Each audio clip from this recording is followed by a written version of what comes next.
ಪ್ರಯತ್ನವನ್ನ ಸಿದ್ಧಾರ್ಥ ದವೆ ಮಾಡ್ತಾ ಇದ್ರೆ, ಚಾಪೆ ಕೆಳಗೆ ನುಗ್ಗೋ ಪ್ರಯತ್ನವನ್ನ ಸಿದ್ಧಾರ್ಥ ದವೆ ಅವರು ಮಾಡ್ತಾ ಇದ್ರೆ, ಜಡ್ಜ್ ರಂಗೋಲಿ ಕೆಳಗೆ ನುಸುಳಿ ಪ್ರಶ್ನೆ ಕೇಳ್ತಾ ಇದ್ದಾರೆ. ಪೊಲೀಸರ ಲೋಪ ತಾನೆ, ಆಯ್ತು ಪೊಲೀಸರ ಸಲ್ಲಿಸಿರುವ ಚಾರ್ಜ್ ಶೀಟ್ ನಲ್ಲಿ ಏನಿದೆ ಅದನ್ನ ಹೇಳಿ ಅಂತ. ಮಹಜರ್ ವೇಳೆ ರಕ್ತದ ಕಲೆ ಕಂಡು ಬಂದಿಲ್ಲ, ಬಟ್ಟೆಗಳನ್ನ 3 ದಿನದ ಬಳಿಕ ವಶಕ್ಕೆ ಪಡೆದಿದ್ದಾರೆ. ಇದೆಲ್ಲ ನಾವು ಹೇಳಿದ್ವಿ. ಸರ್ಫೆಕ್ಸಲ್ ಹಾಕಿ ಒಗ್ದಾಕಿದ್ರು, ಕೆಲಸದಮ್ಮ ಮೇಲೆ ಒಣಗಾಕಿದ್ರು, ಒಣಗಾಕಿದ ಬಟ್ಟೆ ತಗೊಂಡು ಬಂದ್ರು, ಅದ್ರಲ್ಲಿ ರಕ್ತದ ಕಲೆ ಇರಲಿಲ್ಲ. ಮಹಜರ್ ಮಾಡ್ಕೊಂಡ್ರು ಬಟ್ಟೆನ, ಅದು 3 ದಿನ ಆದ್ಮೇಲೆ ರಕ್ತದ ಕಲೆ ಇರಲೇ ಇಲ್ಲ. ರಕ್ತದ ಕಲೆ ಸರ್ಫೆಕ್ಸಲ್ ಹಾಕಿ ಒಗ್ದದ ಮೇಲೆ ಹೋಗಿರಬಹುದು, ಆದ್ರೆ ರಕ್ತದ ಕಣಗಳು ಎಫ್ಎಸ್ಎಲ್ ನಲ್ಲಿ ಪತ್ತೆ ಆಗೋ ಸಾಧ್ಯತೆ ಇರುತ್ತೆ. ಮಹಜರಾದ ಸಂದರ್ಭದಲ್ಲಿ ಬಟ್ಟೆ ಮೇಲೆ ಬರೀ ಗಣ್ಣಿಂದ ನೋಡಿದಾಗ ರಕ್ತದ ಕಲೆ ಕಾಣದೇ ಇರಬಹುದು, ಆದರೆ ಎಫ್ಎಸ್ಎಲ್ಗೂ ಕೂಡ ಸಾಕ್ಷ್ಯಗಳನ್ನ ಕಳಿಸಿರ್ತಾರಲ್ಲ, ಅಲ್ಲಿ ಅಂಶಗಳ ಪ್ರಸ್ತಾಪ ಆಗುತ್ತಲ್ಲ. ಇದ್ರ ಬಗ್ಗೆ ಬಹುಶಃ ಜಡ್ಜ್ ಪ್ರಸ್ತಾಪ ಮಾಡ್ತಾರೆ. ದವೆ ಅವ್ರ ವಾದ ಏನು, 3 ದಿನ ಆದ್ಮೇಲೆ ಹೋಗಿ ಬಟ್ಟೆ ಕಲೆಕ್ಟ್ ಮಾಡ್ಕೊಂಡ್ ಬಂದಿದ್ದಾರೆ ಮಹಾಸ್ವಾಮಿ. ರೇಣುಕಾಸ್ವಾಮಿ ಕೊಲೆ ಆಯ್ತಲ್ಲ, ಅವತ್ತು ದರ್ಶನ್ ಹಾಕಿದ್ರು ಎನ್ನಲಾದ ಬಟ್ಟೆ ಇದೆಯಲ್ಲ, ಇದಲ್ಲ ಈಗ ನಾವು ತೋರಿಸ್ತಿರೋದು ಸಾಂದರ್ಭಿಕವಾಗಿ ಲಭ್ಯ ಆಗಿರೋ ಕೆಲವೊಂದಷ್ಟು ದೃಶ್ಯ ಅಷ್ಟೇ ದರ್ಶನ್ದು. ಬಟ್ ಆ ಕೊಲೆ ಆಗಿದ್ದ ದಿನ ಧರಿಸಿದ ಬಟ್ಟೆನ ಪೊಲೀಸರು 3 ದಿನ ಆದ್ಮೇಲೆ ಹೋಗಿ ಕಲೆಕ್ಟ್ ಮಾಡ್ಕೊಂಡ್ ಬಂದ್ರು. ಆ 3 ದಿನದ ಗ್ಯಾಪ್ ಅಲ್ಲಿ ದರ್ಶನ್ ಮನೆ ಕೆಲ್ಸದಮ್ಮ ಆ ಬಟ್ಟೆನ ಸರ್ಫೆಕ್ಸಲ್ ಹಾಕಿ ಕ್ಲೀನ್ ಆಗಿ ತೊಳೆದು ಒಣಗ ಹಾಕಿದ್ರು. ಹಂಗ್ ತೊಳೆದು ಹಾಕಿದ ಬಟ್ಟೆನ ಕಲೆಕ್ಟ್ ಮಾಡ್ಕೊಂಡ್ ಬಂದಾಗ ಮಹಜರ್ ಮಾಡ್ತಾರಲ್ಲ, ಮಹಜರ್ ಮಾಡಿದಾಗ ರಕ್ತದ ಕಲೆ ಇರಲಿಲ್ಲ ಬಟ್ಟೆ ಮೇಲೆ.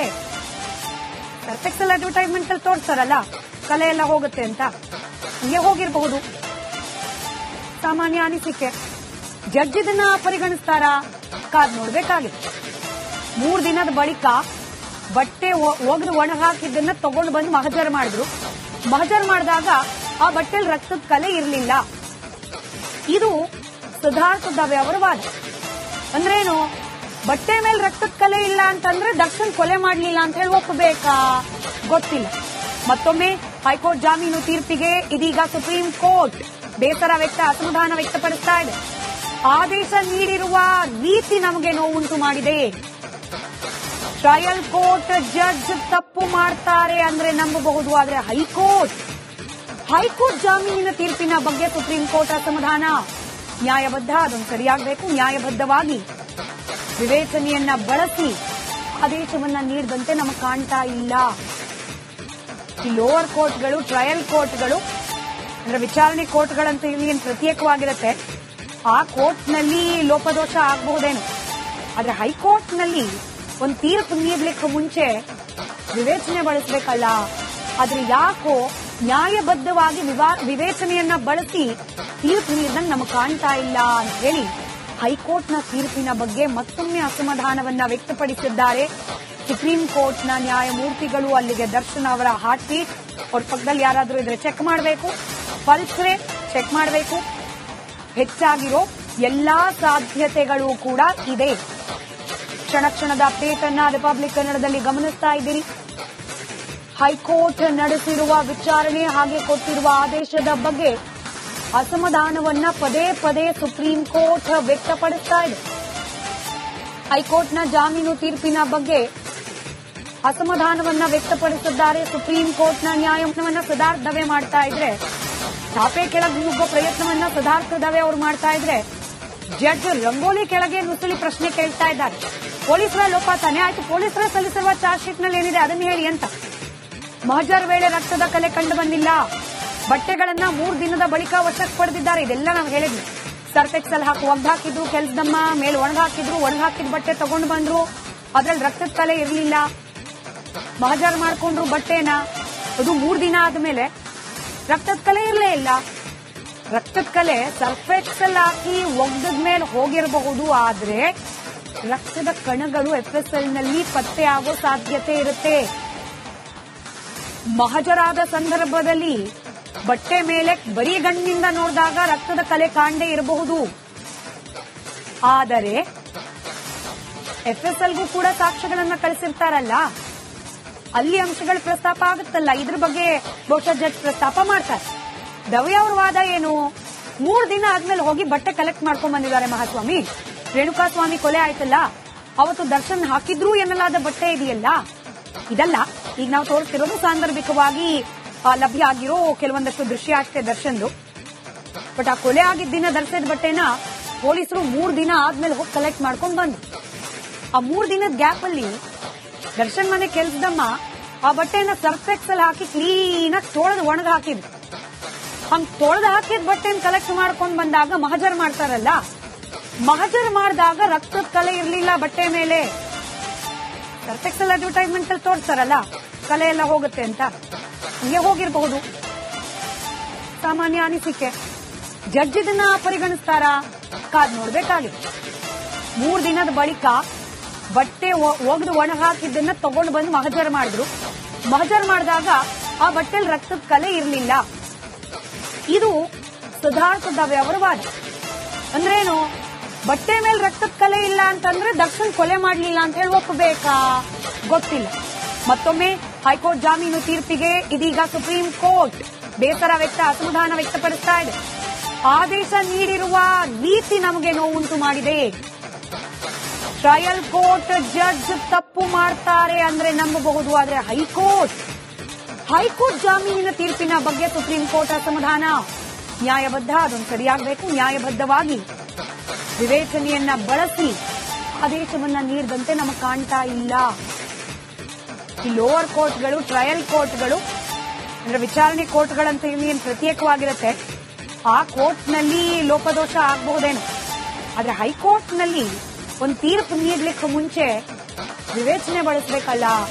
ಆದ್ರೆ ಯಾಕೋ ನ್ಯಾಯಬದ್ಧವಾಗಿ ವಿವೇಚನೆಯನ್ನ ಬಳಸಿ ತೀರ್ಪು ನೀಡಿದಂಗೆ ನಮಗೆ ಕಾಣ್ತಾ ಇಲ್ಲ ಅಂತ ಹೇಳಿ ಹೈಕೋರ್ಟ್ನ ತೀರ್ಪಿನ ಬಗ್ಗೆ ಮತ್ತೊಮ್ಮೆ ಅಸಮಾಧಾನವನ್ನ ವ್ಯಕ್ತಪಡಿಸಿದ್ದಾರೆ ಸುಪ್ರೀಂ ಕೋರ್ಟ್ನ ನ್ಯಾಯಮೂರ್ತಿಗಳು. ಅಲ್ಲಿಗೆ ದರ್ಶನ್ ಅವರ ಹಾಟ್ ಸೀಟ್, ಅವ್ರ ಪಕ್ಕದಲ್ಲಿ ಯಾರಾದ್ರೂ ಇದ್ರೆ ಚೆಕ್ ಮಾಡಬೇಕು, ಪಲ್ಸ್ ರೇಟ್ ಚೆಕ್ ಮಾಡಬೇಕು. ಹೆಚ್ಚಾಗಿರೋ ಎಲ್ಲಾ ಸಾಧ್ಯತೆಗಳು ಕೂಡ ಇದೆ. ಕ್ಷಣದ ಅಪ್ಡೇಟ್ ಅನ್ನ ರಿಪಬ್ಲಿಕ್ ಕನ್ನಡದಲ್ಲಿ ಗಮನಿಸ್ತಾ ಇದ್ದೀರಿ. ಹೈಕೋರ್ಟ್ ನಡೆಸಿರುವ ವಿಚಾರಣೆ ಹಾಗೆ ಕೊಟ್ಟಿರುವ ಆದೇಶದ ಬಗ್ಗೆ ಅಸಮಾಧಾನವನ್ನ ಪದೇ ಪದೇ ಸುಪ್ರೀಂ ಕೋರ್ಟ್ ವ್ಯಕ್ತಪಡಿಸ್ತಾ ಇದೆ. ಹೈಕೋರ್ಟ್ನ ಜಾಮೀನು ತೀರ್ಪಿನ ಬಗ್ಗೆ ಅಸಮಾಧಾನವನ್ನ ವ್ಯಕ್ತಪಡಿಸಿದ್ದಾರೆ. ಸುಪ್ರೀಂ ಕೋರ್ಟ್ನ ನ್ಯಾಯಾಲಯವನ್ನ ಸಿದ್ಧಾರ್ಥ ದವೆ ಮಾಡ್ತಾ ಇದ್ರೆ, ಚಾಪೆ ಕೆಳಗೆ ನುಗ್ಗೋ ಪ್ರಯತ್ನವನ್ನ ಸಿದ್ಧಾರ್ಥ ದವೆ ಅವರು ಮಾಡ್ತಾ ಇದ್ರೆ, ಜಡ್ಜ್ ರಂಗೋಲಿ ಕೆಳಗೆ ನುಸುಳಿ ಪ್ರಶ್ನೆ ಕೇಳ್ತಾ ಇದ್ದಾರೆ. ಪೊಲೀಸರ ಲೋಪ ತಾನೆ ಆಯ್ತು, ಪೊಲೀಸರ ಸಲ್ಲಿಸಿರುವ ಚಾರ್ಜ್ ಶೀಟ್ ನಲ್ಲಿ ಏನಿದೆ ಅದನ್ನ ಹೇಳಿ ಅಂತ. ಮಹಜರ್ ವೇಳೆ ರಕ್ತದ ಕಲೆ ಕಂಡು ಬಂದಿಲ್ಲ. ಬಟ್ಟೆಗಳನ್ನ 3 ದಿನದ ಬಳಿಕ ವಶಕ್ಕೆ ಪಡೆದಿದ್ದಾರೆ. ಇದೆಲ್ಲ ನಾವು ಹೇಳಿದ್ವಿ. ಸರ್ಫ್ ಎಕ್ಸೆಲ್ ಹಾಕಿ ಒಗ್ದಾಕಿದ್ರು, ಕೆಲ್ಸದಮ್ಮ ಮೇಲೆ ಒಣಗಾಕಿದ್ರು, ಒಣಗಾಕಿದ ಬಟ್ಟೆ ತಗೊಂಡು ಬಂದ್ರು, ಅದ್ರಲ್ಲಿ ರಕ್ತದ ಕಲೆ ಇರಲಿಲ್ಲ. ಮಹಜರ್ ಮಾಡ್ಕೊಂಡ್ರು ಬಟ್ಟೆನ, ಅದು 3 ದಿನ ಆದ್ಮೇಲೆ ರಕ್ತದ ಕಲೆ ಇರಲೇ ಇಲ್ಲ. ರಕ್ತದ ಕಲೆ ಸರ್ಫ್ ಎಕ್ಸೆಲ್ ಹಾಕಿ ಒಗ್ದದ ಮೇಲೆ ಹೋಗಿರಬಹುದು, ಆದ್ರೆ ರಕ್ತದ ಕಣಗಳು ಎಫ್ಎಸ್ಎಲ್ ನಲ್ಲಿ ಪತ್ತೆ ಆಗೋ ಸಾಧ್ಯತೆ ಇರುತ್ತೆ.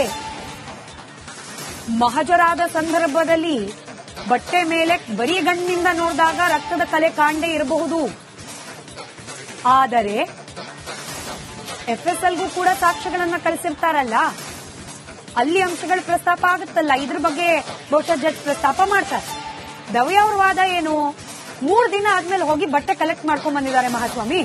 ರೇಣುಕಾ ಸ್ವಾಮಿ ಕೊಲೆ ಆಯ್ತಲ್ಲ, ಅವತ್ತು ದರ್ಶನ್ ಹಾಕಿದ್ರು ಎನ್ನಲಾದ ಬಟ್ಟೆ ಇದೆಯಲ್ಲ, ಇದಲ್ಲ ಈಗ ನಾವು ತೋರಿಸ್ತಿರೋದು ಸಾಂದರ್ಭಿಕವಾಗಿ ಲಭ್ಯ ಆಗಿರೋ ಕೆಲವೊಂದಷ್ಟು ದೃಶ್ಯ ಅಷ್ಟೇ ದರ್ಶನ್ದು.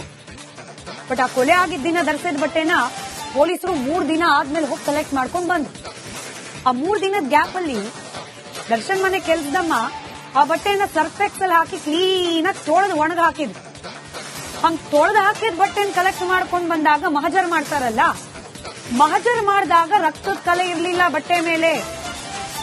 ಸರ್ಫ್ ಎಕ್ಸೆಲ್ ಅಡ್ವರ್ಟೈಸ್ಮೆಂಟ್ ಅಲ್ಲಿ ತೋರಿಸ್ತಾರಲ್ಲ ಕಲೆ ಎಲ್ಲ ಹೋಗುತ್ತೆ ಅಂತ, ಹಂಗೆ ಹೋಗಿರಬಹುದು. ಸಾಮಾನ್ಯ ಅನಿಸಿಕೆ. ಜಡ್ಜ್ ಇದನ್ನ ಪರಿಗಣಿಸ್ತಾರ? ಕಾದ್ ನೋಡ್ಬೇಕಾಗಿದೆ. 3 ದಿನದ ಬಳಿಕ ಬಟ್ಟೆ ಒಗೆದು ಒಣ ಹಾಕಿದ್ದನ್ನ ತಗೊಂಡು ಬಂದು ಮಹಜರ್ ಮಾಡಿದ್ರು. ಮಹಜರ್ ಮಾಡಿದಾಗ ಆ ಬಟ್ಟೆಲಿ ರಕ್ತದ ಕಲೆ ಇರಲಿಲ್ಲ. ಇದು ಸಿದ್ಧಾರ್ಥದ ವ್ಯವಹಾರವಾದ. ಅಂದ್ರೇನು? ಬಟ್ಟೆ ಮೇಲೆ ರಕ್ತದ ಕಲೆ ಇಲ್ಲ ಅಂತಂದ್ರೆ ದರ್ಶನ್ ಕೊಲೆ ಮಾಡಲಿಲ್ಲ ಅಂತ ಹೇಳಿ ಒಪ್ಪಬೇಕಾ? ಗೊತ್ತಿಲ್ಲ. ಮತ್ತೊಮ್ಮೆ ಹೈಕೋರ್ಟ್ ಜಾಮೀನು ತೀರ್ಪಿಗೆ ಇದೀಗ ಸುಪ್ರೀಂ ಕೋರ್ಟ್ ಬೇಸರ ಅಸಮಾಧಾನ ವ್ಯಕ್ತಪಡಿಸ್ತಾ ಇದೆ. ಆದೇಶ ನೀಡಿರುವ ರೀತಿ ನಮಗೆ ನೋವುಂಟು ಮಾಡಿದೆ. ಟ್ರಯಲ್ ಕೋರ್ಟ್ ಜಡ್ಜ್ ತಪ್ಪು ಮಾಡ್ತಾರೆ ಅಂದ್ರೆ ನಂಬಬಹುದು, ಆದ್ರೆ ಹೈಕೋರ್ಟ್ ಜಾಮೀನಿನ ತೀರ್ಪಿನ ಬಗ್ಗೆ ಸುಪ್ರೀಂ ಕೋರ್ಟ್ ಅಸಮಾಧಾನ. ನ್ಯಾಯಬದ್ಧ, ಅದೊಂದು ಸರಿಯಾಗಬೇಕು. ನ್ಯಾಯಬದ್ಧವಾಗಿ ವಿವೇಚನೆಯನ್ನ ಬಳಸಿ ಆದೇಶವನ್ನ ನೀಡಿದಂತೆ ನಮಗೆ ಕಾಣ್ತಾ ಇಲ್ಲ. ಈ ಲೋವರ್ ಕೋರ್ಟ್ಗಳು, ಟ್ರಯಲ್ ಕೋರ್ಟ್ಗಳು ಅಂದ್ರೆ ವಿಚಾರಣೆ ಕೋರ್ಟ್ಗಳಂತ ಇಲ್ಲಿ ಪ್ರತ್ಯೇಕವಾಗಿರುತ್ತೆ.